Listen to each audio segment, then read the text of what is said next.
ಆತ್ಮೀಯ ಹೋರಾಟ ಬಂಧುಗಳೇ, ಇವತ್ತು ಇರುವಾಲದ ಮುಖ್ಯ ರಸ್ತೆಯಲ್ಲಿ 23ರಂದು ಪುತ್ಥಳಿ ಅನಾವರಣ ಮಾಡಬೇಕಾಗಿದ್ದ ಪುತ್ಥಳಿಯನ್ನ ರಾತ್ರೋರಾತ್ರಿ ಯಾರೋ ಕತ್ಕೊಂಡು ಹೋಗಿದ್ದಾರೆ. ನಮಗೆ ಪೊಲೀಸ್ ಇಲಾಖೆ ಇವತ್ತು 10 ಗಂಟೆ ಬನ್ನಿ ಅಂತೇಳಿ ನಮ್ಮ ತಾಲೂಕಿನ ಅಧ್ಯಕ್ಷರಿಗೆ ಒಂದು ಕರೆ ಕೊಟ್ಟಿರ್ತಾರೆ. ನಾವು ಸಹ ಏನಾಗ್ತದೆ, ಏನಕ್ಕೆ ಕರೆ ಹೇಳ್ಬೇಕು, ಇವತ್ತು ಬರ್ಲಿಕ್ಕೆ ಹೇಳಿದ್ದಾರೆ ಅಂತೇಳಿ ಇವತ್ತೆಲ್ಲ ಇಲ್ಲಿ ಬಂದಿದ್ದೇವೆ.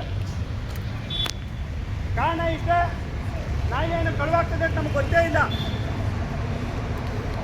ಒಳ್ರಿ ಒಂದು ರೀತಿ ಭಯೋತ್ಪಾದಕ ರೀತಿ ಮಧ್ಯರಾತ್ರಿಯಲ್ಲಿ ಕಳುವು ಮಾಡಿದ್ದಾರೆ.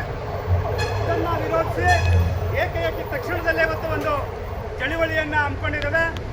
ಈ ಚಳುವಳಿಗೆ ಮೈಸೂರು ಜಿಲ್ಲಾಧ್ಯಕ್ಷರು ವಸೂರ್ ಕುಮಾರ್ ಸಹ ಬಂದಿದ್ದಾರೆ. ಅವರಿಗೆ ನಮ್ಮ ಮೈಸೂರು ತಾಲೂಕು ಪರವಾಗಿ ಹಾಗೂ ಜಿಲ್ಲಾ ರೈತ ಸಂಘದ ಪರವಾಗಿ ಸ್ವಾಗತವನ್ನು ಕೋರ್ತಾ ಇದ್ದೇನೆ. ಹಾಗೆ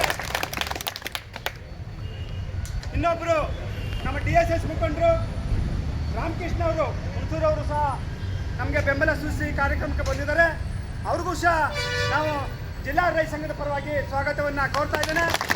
ಹಾಗೆ ನನ್ನ ಮೈಸೂರು ಜಿಲ್ಲೆಯ ಎಲ್ಲ ತಾಲೂಕಿನ ಪದಾಧಿಕಾರಿಗಳು ಹಾಗೂ ಕಾರ್ಯಕರ್ತರು ಈ ಒಂದು ಸಭೆಗೆ, ಪ್ರತಿಭಟನಾ ಸಭೆಗೆ ಆಗಮಿಸಿದ್ದಾರೆ. ಎಲ್ಲರಿಗೂ ಸಹ ಈ ಒಂದು ಪ್ರತಿಭಟನಾ ಸಭೆಗೆ ಸ್ವಾಗತವನ್ನು ಕೋರ್ತಾ ಇದ್ದೇನೆ.